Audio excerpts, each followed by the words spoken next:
And what other tools are you putting together to kind of make a full, robust life, as well as how are you building a life financially that will sort of adapt to the different challenges or things like that. And it's actually a pretty easy conversation. Like I asked people, I was at a book signing event and I asked, if your house burns down like mine did, do you want a 401k or do you want homeowners or renters insurance? It's like a 401k is the wrong tool for that life job. Yeah. And, life has a bunch of different jobs. And we've kind of been lazy as an industry just saying, well, just have more money. Hey there, and welcome to Money and You. I'm Michelle Perkins, your host. My search for more fulfilling work led me to career and business coaching, where I stumbled upon a game-changing discovery. Money issues often start with our mindset and habits. You see, our relationship with money is the key to overcoming those frustrating financial obstacles. As an entrepreneur, coach, and problem solver, I'm passionate about helping you create a great relationship with money. Because, turns out, that's the foundation for a limit-free life. Each week on Money and You, I speak with amazing guests about all things money, mindset, practical tips, and everything in between. We're here to give you new insights, education, and empowerment so money can be one of your favorite relationships. So join us for some lively conversations and let's transform your financial life together. Hello, and welcome to another great episode of the Money and You Show. I have a very special guest today. It's Labor Day, and I appreciate you laboring on Labor Day to be with me today. But Jonathan Grimm has been with us before. He was with us back in November, and I will put the episode number in the show notes because it was a great show. He was getting ready to launch a book called The Future Poor. He had a fantastic video on his website that kind of gives the explanation to this, the underneath the title. And so the book's been launched, a lot's happened since then, and I'm very, very happy to welcome Jonathan back. And I'm going to tell you a little about him, but we're going to mostly let him tell us about him. Jonathan Grimm is a licensed financial advisor in California after decades of training and working in operations and business management for a wide range of Fortune 500 companies, nonprofits, and individuals. He's currently the only licensed advisor urging people to find ways to not retire. His research into the looming retirement crisis was sparked in part because of his non-traditional background in studying life's toughest questions. Jonathan earned his bachelor's degree in moral philosophy and his master's in theological studies.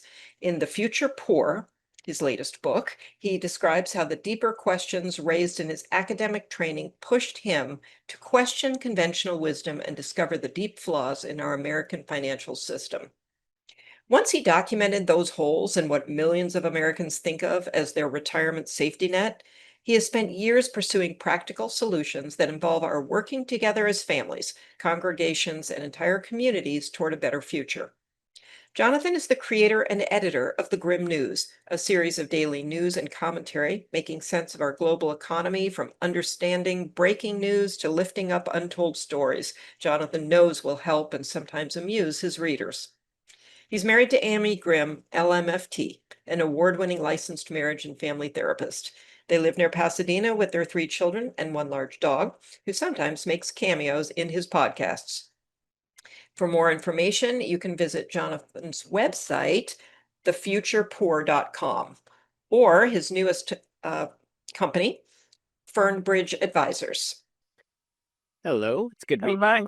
Yeah, great to have you back. I'm really, really thrilled. I know you're busy. You're speaking all over the place. I've seen you on other podcasts, got a little jealous, decided to reach out, and you are again. So, Well, and I promised I would be back, but a lot has happened since the last time. yeah, a lot. It's kind of a perfect metaphor for just life and this whole retirement planning idea, because I think the industry has told us, you put a certain amount of money away and you plan, and it just works out. And they really leave out a lot of the life events that are going to intersect with your retirement plan.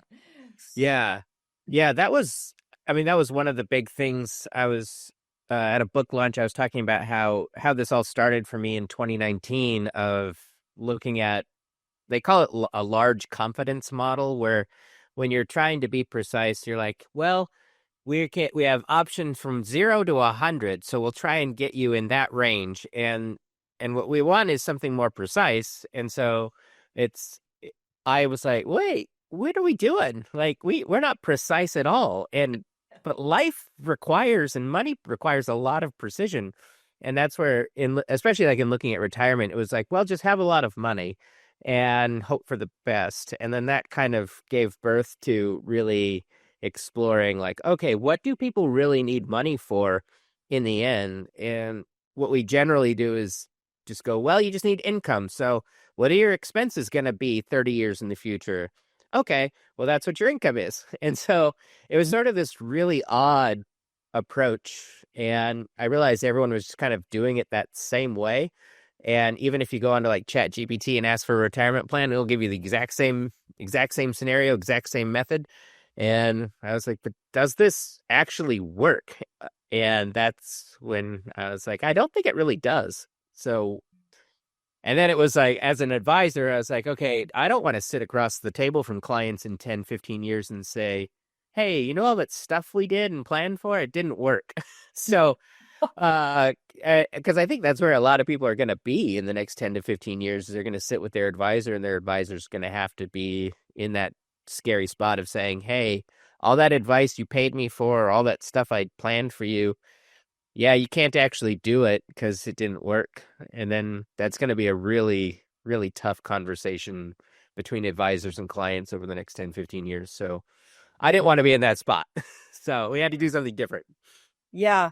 And we talked about this on the last show, which was so interesting to me. And your movie that you did about Yeah. the future poor was, I just loved it. I watched it so many times. But it really, brought up the idea that it did make sense at one point. I mean, it wasn't Yeah. foolish. It's just things have changed so much. And now we're looking at a future that's even more unknown than we ever dreamed, really. Yeah. And I was talking with someone this week about how we're like 8 months into this presidential term, not 4 years like it feels. And so, Yeah. like in so much, Chris, look at so yeah, so much has happened in 2025 that it's hard to even keep up sometimes, and it feels like everything's changing. And almost all of the things, whether they're the different laws passing or the big beautiful bill, all these different things really have dramatic impact on the people I'm most concerned with, which is the middle class, and what it does to their economic prospects as people like us age. And we Yeah. get and how expensive the different things are, whether it's eggs or gas or medical care in the future. All of it's going up, and all of our resources are getting smaller. Mhm. That's just not a good that's not a good equation. Yeah, and the job market is uncertain as well. People, I think people are very skittish about it at the moment, and it's legitimately kind of intense for a lot of groups that haven't really felt. I'm hearing that sort of middle management is going to be kind of phased out. As AI becomes better. Yeah. And so there are a lot of people who do make, maybe upper middle class earnings, who may not have a lot of opportunity in that space. So I don't want this to be like a big downer conversation No, because, no. but it's something. What I was thinking about you, and I was thinking, it can be very. I mean, even the name, the future poor, that's kind of a scary name. But the reality is, things are happening that feel out of our control. And basically, I thought with this book, you're throwing a life preserver. So it's not really depressing. It's like you're allowing people to just sort of acknowledge the reality of things, which I think with money we don't really like to do. We like to Yeah. stay in denial. And that's what's kind of nice about the old formula. You can just set it and forget it, and it's supposed to work, so you can stay kind of in avoidance mode and just leave it alone and forget about it. Not so possible today, I think, if you want to get it right. Yeah. And one of the things that I've been working on is what's the solution? Because so Right. it's easy. It's so easy just to say, "Hey, there's a problem," Yeah. and I didn't want to be that person. I have like one of my fondest memories is I was complaining to my dad about something when I was in high school, and he was like, "Well, what are you doing to help fix it?" And I was like, "Oh yeah, good point." I because it's so easy just to throw stones at stuff and be like, "Hey, this doesn't work," Mhm. and complain, but that oftentimes doesn't help. And so I really wanted to figure out not only professionally, like what can I actually do for clients that would actually benefit them, but Mhm. also within this situation that I realized just trying to do the same thing was part of the problem and leading people towards the same goal of retirement was part of the problem. And so what do we replace that with? And it's really actually hard to have a different vision for people than retirement, just because we Mhm. like that idea so much. And there's oftentimes a lot of cognitive dissonance that pops up when I talk to people about, hey, don't retire. It's actually not a good thing for you. Mhm. And they're like, so you just want me to slave away until I die? And it's like, no, that's not it. That's not it either. But there are completely different ways of planning. And I, even as an advisor in starting to write the stuff and started to plan differently, like once I was able to get retirement out of the equation, Mhm. and get that out of my mind as a goal, it Yeah. really opened up the world to ask, okay, what do people actually need? What do people actually need money for? What are Mhm. the right financial tools that actually do those jobs better than other ones? I tell everyone, like, you can't paint a wall with a hammer, and what most people are ending up doing in life is they end up to a job that requires painting and all they have is a hammer because of the way the industry has told them to save. And then they're like, "Oh no, like this is terrible." And then they have to try and figure out how to either exchange that tool for a different tool, which usually there's a lot of cost, or they have to just try and make it work, which Yeah. usually that doesn't do the right job. And so that's where everything that we've built has been around helping people understand you need a whole toolbox and not just money.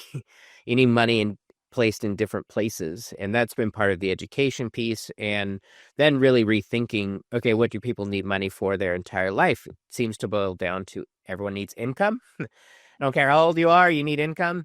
Everything kind of starts there. You got to have access to money for different things that pop up.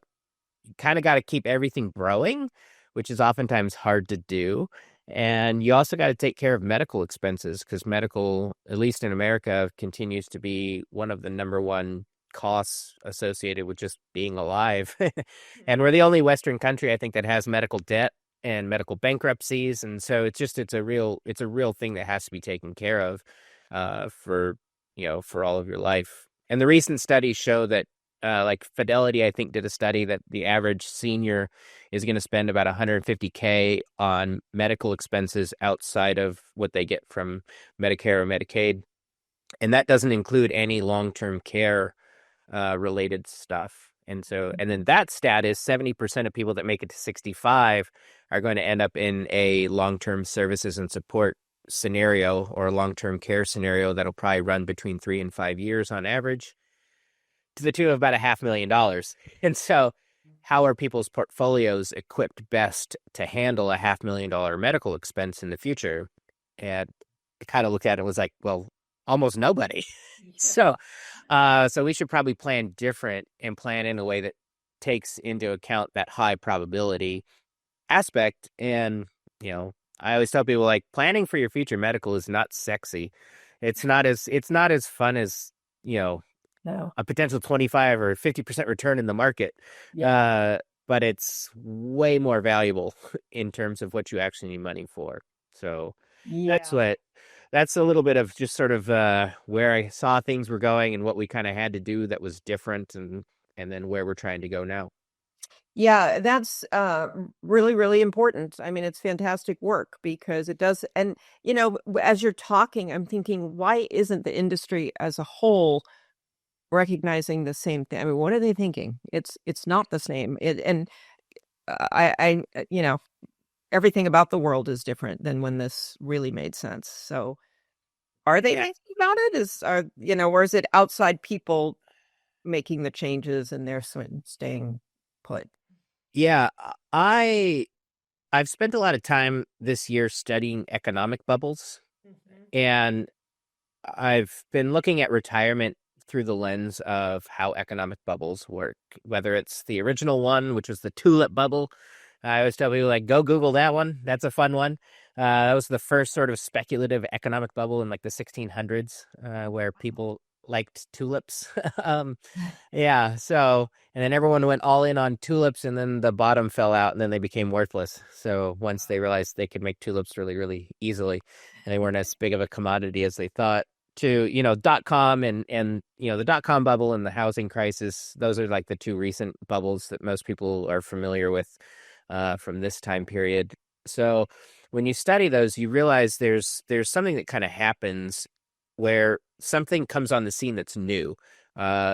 Economists call it displacement. I don't really like the word displacement, but it essentially goes like, hey, we can do something brand new, like retirement. Mm. And then there's a boom phase where everyone gets on that train, Yeah. like whether they're, zero interest, adjustable rate mortgages for people that have no incomes and no jobs, like we saw from, 2000 to 2008, or other, everyone's excited about pets.com and, and Enron, and then all that kind of falls apart. But then what happens is we end up in a stage called euphoria, which is like the middle stage of essentially these different types of bubbles. So I think most people are in that phase right now of like there's a lot of euphoria around retirement, and every financial ad that you see on TV is all about it. Retirement income, retirement planning, meet with us and we'll get you there. Oh, you have a $500,000 saved for retirement? Awesome. Meet with us. We'll get you the next phase. And it's still all part of sort of the cultural ethos that we have right now around, you know, got to have your retirement plan. Are you doing your Roth IRA? Everything is still so geared to that. And the industry knows how to make money that way. And part of it is the industry's euphoria around the amount of money flooding the market since retirement accounts became a thing, made the market relevant again for regular people. Mm. So fast forward to now, they don't have a different game to play. And so they're still living in that space. But then in economic bubble terms, you have what's known as the profit taking stage. And that's when the people that were able to leverage the boom, and essentially in a lot of ways, I'm thinking actually about baby boomers, in that they were able to leverage this kind of economic time and then actually able to exit and actually do it. And so we're sort of past that profit taking stage to where the industry itself is trying to really figure out how do we keep this machine running. So they do a lot of things like legislating for like the Secure Acts to get mandatory retirement savings to like force people to save. Yeah. California, they lobbied a lot to get essentially mandated retirement accounts for employers here in Right. California. So they're essentially forcing money into their system in order to keep it going because Mhm. they know that less money's going in, all of the money's about to come out as boomers retire and have to sort of exit. And as then there's generational wealth transfer that doesn't get reinvested, there's all sorts of problems within the industry. So there's kind of that stage that we're sort of in, which then only is followed up by the last stage of a bubble, which economists just call it panic.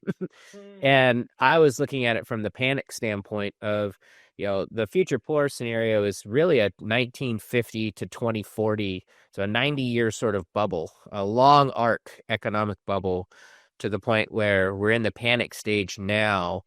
And I don't think most people see it. I don't think the industry really sees it.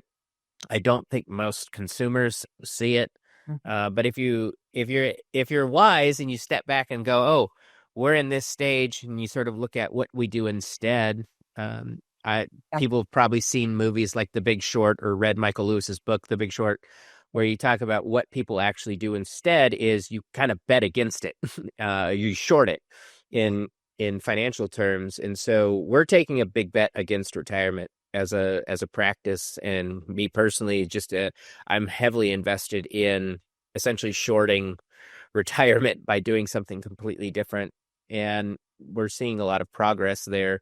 And I think we'll actually help people out and capitalize on this bubble that's burst. And so we're hoping, we're hoping to actually help people out and save the middle class in one way, shape, or form, Yeah. just because the game has to change. Yeah. Yeah. Well, that's fantastic. And that's what I feel we need. I mean, just like in every industry, I mean, they can't stay the same forever, No. so, but try as they might. But so this is exciting to me. And I think, and I'm such a mindset person that just thinking about something completely differently, including work. I mean, my whole business started because I wanted people to think about work differently. Yeah. This is obviously tied to work. And I get I need to retire when you've been working at a job you hate for 40 years and you just cannot wait till that day that you don't need to go back into that factory or office or whatever. But we don't live in that anymore, and Yeah. I mean, so that's the upside of everything that's going on with technology and everything is it gives you a lot of opportunities that you could conceivably do in retirement. Like the whole retirement thing that's like stop working doesn't make sense to me. And every time I go to the hardware store and I'm talking to the like 78-year-old guy who's having fun working in there, I'm thinking, Yeah. you know, it makes sense to me. Not that you have to, do a hardware store job, but you can Yeah. do anything now, really, when you think about it. Yeah, I mean, I think you mentioned it in your intro about meaningful work. Yeah. That's one of the things that I've been talking to people about is we had this idea that we're all engaged in meaningless labor. and, and I tell people the transition really is from meaningless labor to meaningful work. And we see it on like Pew data shows that people over 65 report the highest job satisfaction.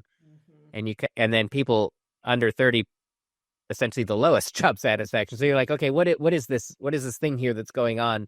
And and as people transition to more meaningful work, and as people are healthier and live longer, there's really no need to exit.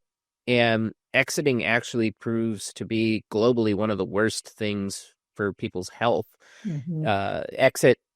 Exit from work does a lot more than just remove income and benefits. It removes your social connections, purpose, meaning, and activity.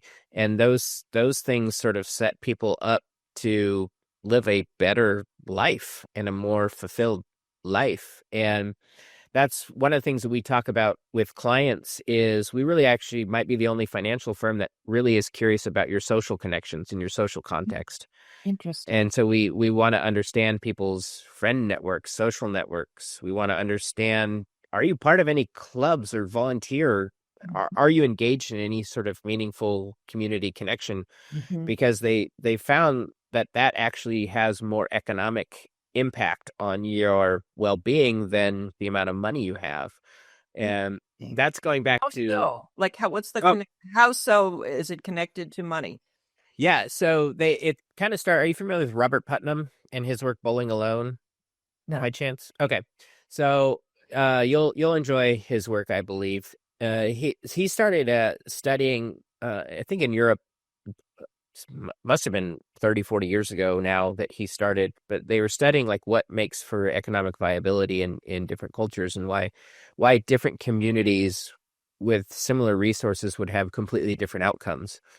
And the main thing that they landed on was people's social connections and their social networks. And so he then was studying in America the decline of social involvement, whether it's Rotary clubs or, the different things like bowling leagues, Yeah. which led to him, right, the title being Bowling Alone was the title of his work. And he worked with like the Clinton administration on this and just sort of encouraging like how can we return to this? Because this is actually really valuable. Whether I was involved in the PTA while my kids were in elementary school, and every year there was less and less parents involved. Yeah. And we just see globally, whether it's church attendance, you know, different social clubs, the traditional, the Rotary Club, all those different things, all of it's been in rapid decline in America for decades. And And then where that's present, you have economic disruption, and people don't get as far economically uh, because we require so many social things in order just to survive and to build financial lives. I think Mhm. one of the reasons why the book was delayed, we were talking earlier, just Yeah. going through the Altadena wildfires in early January, and for me it was really eye-opening because I was looking for that story of what's a real vivid story of how we need all of our social connections and social pillars to show up in our lives. And then overnight, our house burned down. We lost everything. We were displaced. And then seeing the community sort of rally, seeing the different government support, whether it's FEMA or other things, seeing the Red Cross, seeing community organizations pop up to give food, clothes, water, help people get shelter, even things like Airbnb offering, free, coupons and things like that to help people find immediate shelter and needs. The hotels basically opening up and, being flooded with Altadena residents here and Palisades residents on the west side of LA. Right. And so, you see different businesses show up and offer, to help rebuild or help refurnish, because all of a sudden you have to figure out every little thing that you had in your house now needs to be essentially replaced. And it's a wild experience, but you can't do it without community. You can't do it alone. It's impossible. It's such a big undertaking. And so that's one of the things that I think we're trying to help people understand is we gotta reinvest back into our social community and our social networks, because that's going to help us out far more than your savings rate or things like that, because that's what's going to really show up and create sort of an underlying economic foundation for people long term Mhm. to help. And then as we age as well, that's where it really shows up. It Because most seniors right now report the highest levels of isolation and loneliness, which only leads to anxiety, depression, which only then is a gateway to fast tracking Alzheimer's, dementia, poor Right. health, sedentary lifestyle, which only shortens life expectancy. So all these things are really interconnected, and we've really gotten away from that, and it's not good. It's not good for us economically. It's not good for us psychologically. It's not good for us socially.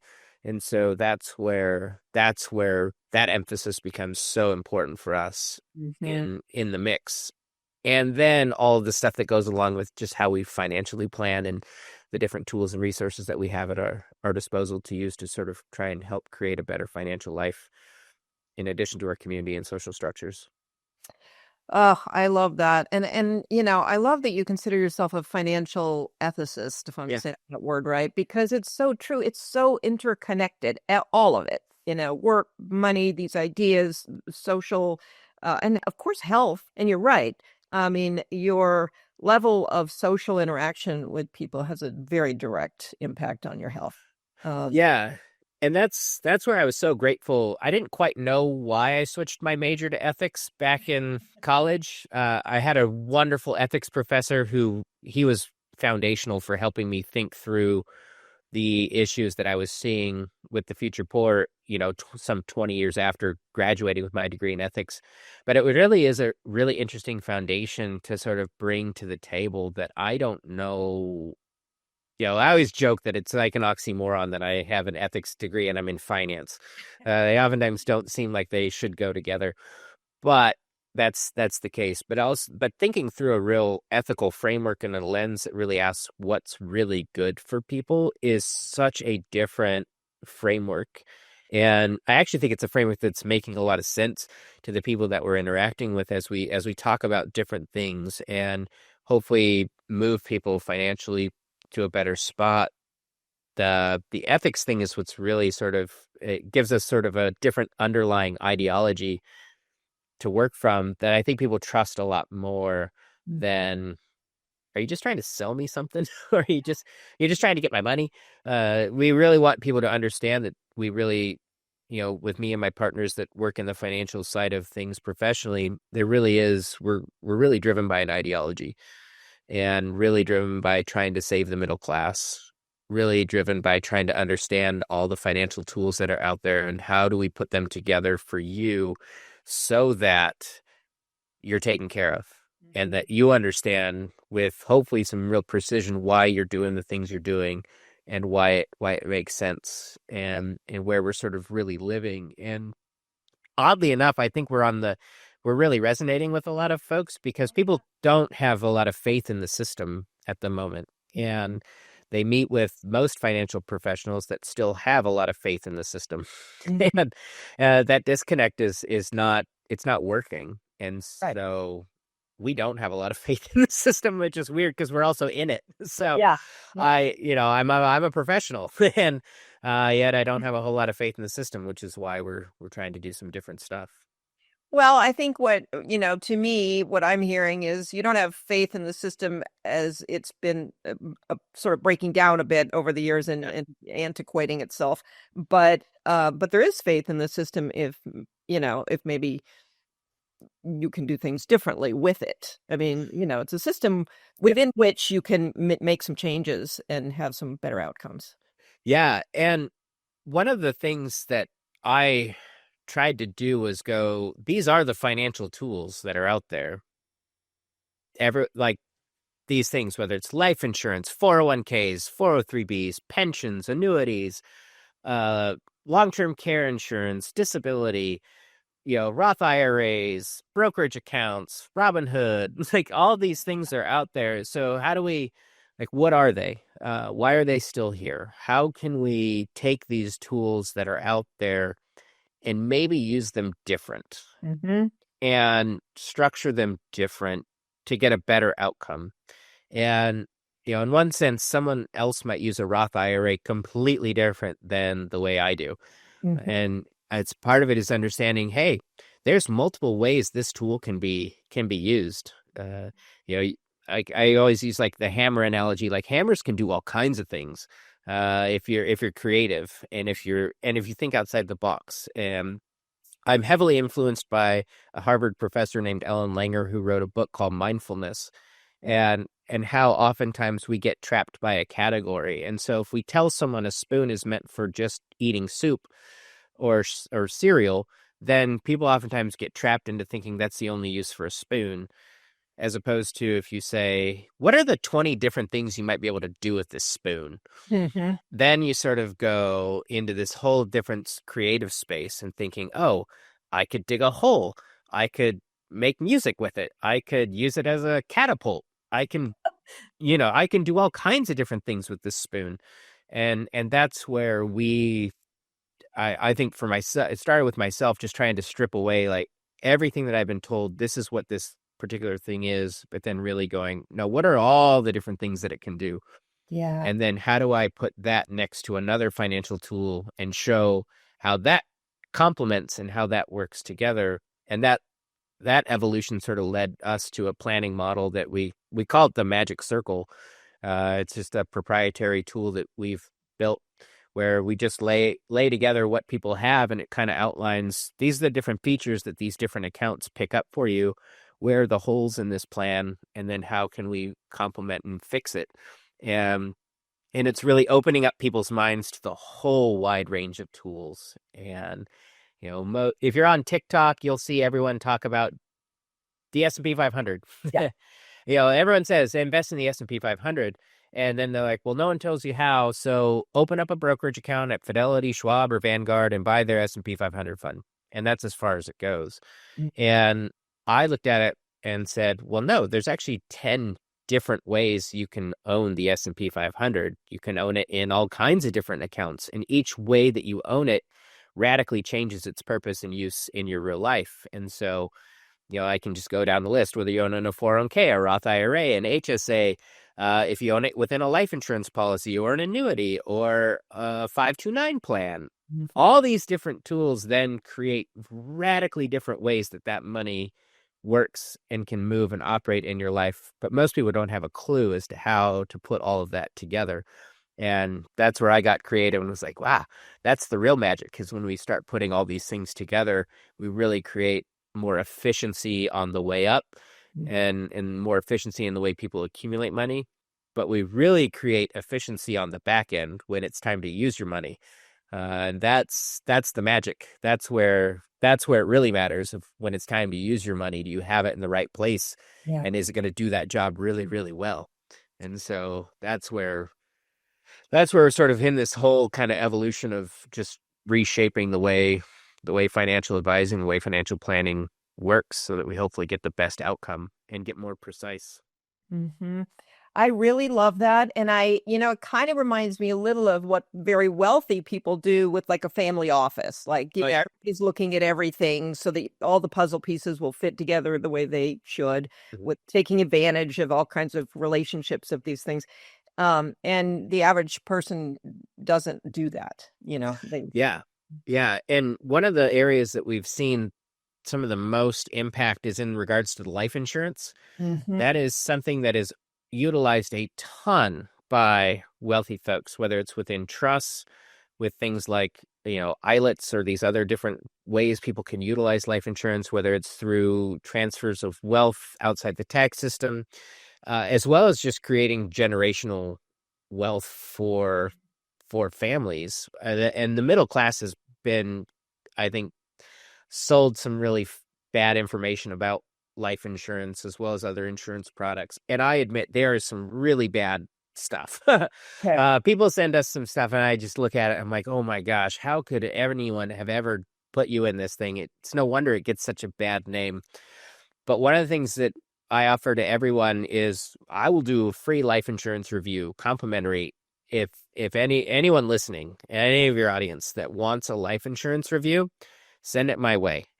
You can either send it to, you can look it up through the Future Poor and reach out, or my email is jonathan@fernbridge.us. Ask for a life insurance review. We help people kind of get out of them, and so we either say you either need to change this, cancel it, or you may be one of the few that have something good. Mm. And so we generally don't see that side of things. And so, Okay. but once people start to understand how a tool like life insurance can complement the other stuff in their life, and how they can really use it and actually have something that's good as opposed to something that's either bad or costing them a lot of money without a lot of benefit, or Mhm. getting themselves into a really cash disadvantaged place with it. When Right. we flip that around, people's lives start to take on different shape financially, and they start seeing things through the lens of, oh, so I can use all my money and I'll still be able to leave a legacy to my kids. And it's like, yeah, and a good one. We create efficiencies there, as well as just with other products. We do 401k reviews. I've seen so many people that have IRAs or Roth IRAs that actually haven't been invested. Right. They've just been opened, and then I'm like, isn't there anyone on the other side of this, like an advisor that will help? Like, you're sending your money to this account, but no one's actually doing the next step of investing it, and thinking through, like, how does this tool strategically fit within your life, and what other tools are you putting together to kind of make a full, robust life, as well as how are you building a life financially that will sort of adapt to the different challenges or things like that. And it's actually a pretty easy conversation. Like, I asked people, I was at a book signing event, and I asked, if your house burns down like mine did, do you want a 401k, or do you want homeowners or renters insurance? It's Mhm. like a 401k is the wrong tool for that life job. Yeah. And, life has a bunch of different jobs, and we've kind of been lazy as an industry, just saying, well, just have more money. Yeah. And so, trying to get back to, let's not be lazy, because these are money moves, and money moves are life moves, and that matters a lot. And the wrong moves can create really bad outcomes for people. And ethically, that's just not what we not what we should be or want to be doing for people. And so, trying to, you know, bring that message to the masses, and, through conversations like this, and, the other stuff we've been working on. Well, it's funny how synchronicities occur, but a couple shows ago we had Joey Murray talking about he has something called Wealth Without Wall Street. He was talking about Mm. passive income, and he brought up the whole idea of the value of life insurance, and I don't even know the terms. I stayed away from it, any kind of what used to be called whole life, because I was told by somebody at some point that's a terrible investment. And Yeah, it was also very expensive when I was young looking at it. Um, yeah, but those are a couple of the common. I call them life insurance myths that are sort of built from some facts. So yeah, well, and he created a lot of passive income, enough to quit a job, and a high paying job. And it was very much about using, the life insurance money to invest in other things or do other things and create some passive income. And it was something that was really eye-opening, but, it sort of left you thinking, well, how do I find the right life insurance kind of option? So yeah, you coming on and talking about this is, I think, a great follow-up, because you understand, because the average person isn't going to go out and know how to find, whatever it was, that he was talking about. yeah, and the average life insurance agent has no idea the tool that's actually in their hands, and that's part of the problem. And I don't exactly know why Mhm. carriers do that, but it's part of how people are trained, and you know, a lot of them are trained to be salesmen, Yeah, but not advisors. And it's not that oftentimes people will be like, well, that means they're bad. I'm like, no, I don't. I have yet to meet anyone truly in the life insurance space that's not trying to help people. I agree. And but they don't really know exactly what they've got because they're private contracts and they're detailed, and there's a million ways you can build them, but most people don't know how to do it. And so that's where that's part of how we help get people out of bad ones, and also why they oftentimes get a bad name, because they're not understood, and then the people selling them don't quite understand them. And so and once you meet, like if you meet with me and we go through a life insurance conversation, so when we sit down and really go through life insurance, we can, get rid of some of the myths real quick. One is cost. If there's more money in it than you put in, where's the cost? It's usually most people have less money in their accounts than they've put in, and that's what we try and help with. And a second thing is like buy term and invest the difference is thrown out there. It's like, well, what if you could invest within life insurance and be in the S&P 500 within a life insurance contract? Most people don't have any idea that that's possible. And then, yeah, you might have a little bit of trade-off in the front end where a investment account might have more money up front. But in long run, it's like, do you want 20 more $1,000 in your account or $3 million for your beneficiaries? Is that a good trade-off? And you do that math, 20,000 for you versus 3 million for someone else. You can do that and get that space, and really understand and be in a crazy spot. And then some of it too is just understanding how the accounts grow. And most people have no idea how to structure so that you get the best out of and strip out all the costs and get all of the benefits of these private contracts, and how they live outside the tax system, how the money can grow, and the multiple uses that they can have. And the other things that they can do, as far as oftentimes carriers that are really good will do different things where they'll advance you death benefit in advance if you have a chronic illness. And there's so many stories of people being able to, whether it's a cancer diagnosis or some other serious medical thing where, they can get access to a lot of money very quickly through their life insurance. And, then the people that have it love it and are super grateful for when it's time to use it. And, we can make money go a lot farther by having that be a part of the equation. And, I always tell people, like, it's not, if you're on the whole life side, it's not an investment. It is not like, and that's where it gets a bad name. Because most people try and sell it like it is an investment, but it's not. It's a completely different type of financial tool, and that's where when we show people and help understand why this is a valuable piece to their puzzle and what it can do for them. And then when you're not beholden to a particular carrier or anything like that, you can go find the best carrier, the best product for the right job, and then that kind of opens up the door for all kinds of fun. And then most people, once they start to really understand it, they try and have more of it. And so Mm-hmm. because they're excited about its potential and possibility, as well as just how it fits in to their financial life, as opposed to just me coming along and saying, "You should buy this. Look, I think it's awesome." Yeah. But really trying to have that conversation where it really makes sense of why they would even do it, and then also say, "Hey, this is not the right tool for you at this point, because it doesn't make sense for what you have running." Um, so that's where I think that life insurance piece, as well as just some of the other things, whether they're long-term cares, are really misunderstood. There's a Mm-hmm. lot of different ways that one can work for people's lives, even the ways people plan for their medical using HSAs if they're able to Mm-hmm. have them. There's just a lot of misconceptions around how some of these things work and how valuable they really can be given what you're probably going to need money for. Well, I love this. I love that you're taking because I think mostly we operate in we're purchasing things in isolation without really seeing any of the bigger picture, and that's hard for people who aren't trained to see.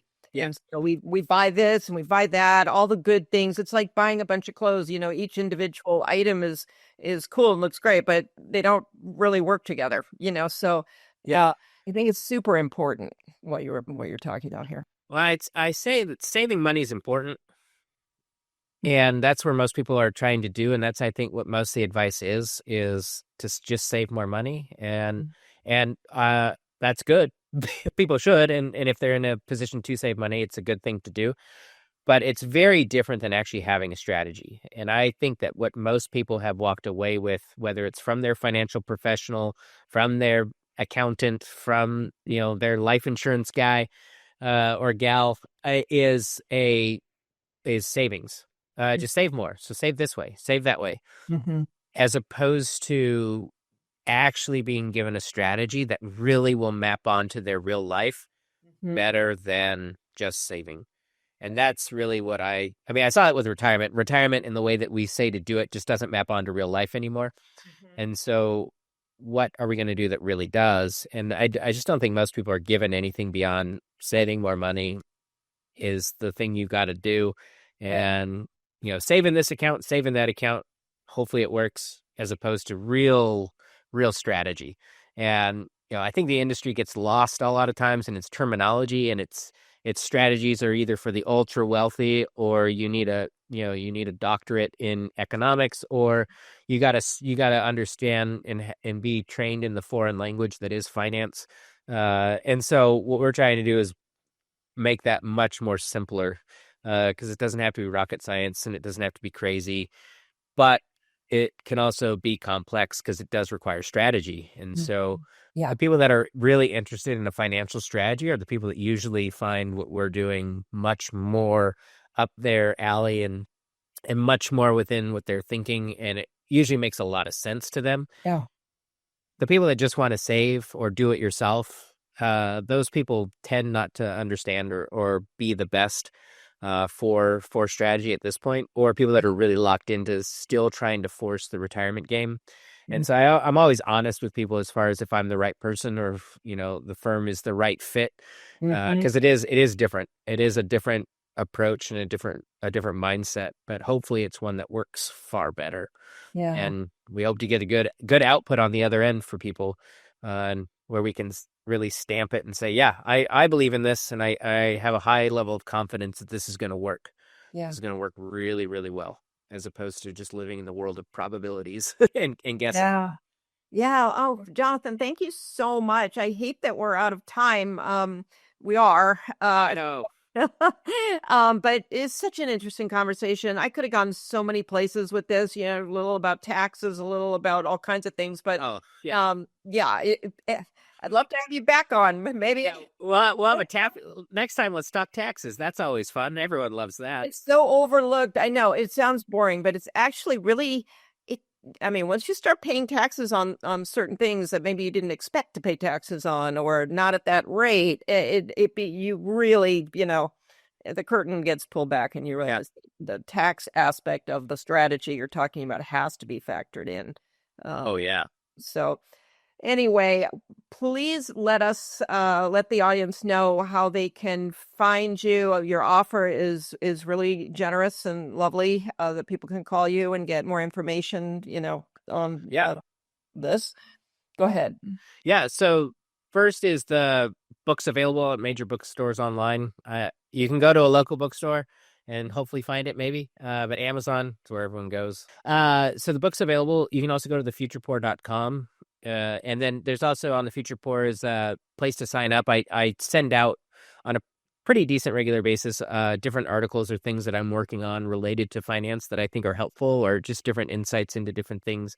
But all the information around the Future Poor is on that website. And then if you would like your life insurance reviewed, reach out. I love doing it. It's a ton of fun, and it's fun to educate people on that product. And you can reach me at jonathan@fernbridge.us. That's the professional website. If you have any questions, we make ourselves fully available for people, because we know that especially the middle class needs a lot of help, and oftentimes there's a barrier to entry for getting good financial help. So if you have questions, you can hit me up there. And as always, we would love to continue the conversation in any way, shape, or form. If there's anything interesting or anything that caught your attention or anything you even disagree with, I like fielding those questions as well, because it is entering into some world that maybe hasn't been explored before, or explored the way that I'm seeing it, and trying to take the conversation. Yeah. Thank you. Thank you so much. And, everything you're talking about, and just being able to have these frank conversations with somebody who actually, is caring about the person's welfare versus necessarily, selling a product or whatever. I mean, that's how people do build a better relationship with money, is Yeah. knowing that there is a community, in a team that's helping you out, and you can ask these questions. It's a big Yeah. part of it. It's just the education for yourself. So, Mhm. thank you again. And don't Yeah. forget, you have a podcast. I do. Oh yeah, What's Up with Money is our podcast. We Because of the fires and just delays and things like that, it hasn't been as consistent as we were in the past. But we're getting that train up and running as well. So What's Up with Money is a podcast I do with one of my good buddies named Ryan. And that usually is about every week to every other week that we're trying to drop something. So conversations like this, ideas that we have, and are just exploring about the strange world of money. Well, thank you. And Yeah. best of luck to you. I love what you're Thank you. doing. I see it taking off, and I hope it continues to do so in a really major way. I think the world needs what you're selling here. So, Yeah. Well, thank you. And next time we'll move from a depressing topic of the future poor to a depressing topic known as taxes. all right. Well, none of it has to be depressing. It's No. all we make it. Yeah. So, thank you so much. All And right. yeah. All right. Audience, thank you. Thank you for showing up for the Money and You show. We love it when you are here. We are bringing fabulous guests, and so happy that you're learning from such experts. And so please subscribe, like, review. All of that helps us. You can find us on all the podcast platforms and on the Limit Free Life YouTube channel. So thanks so much, and we'll see you next week.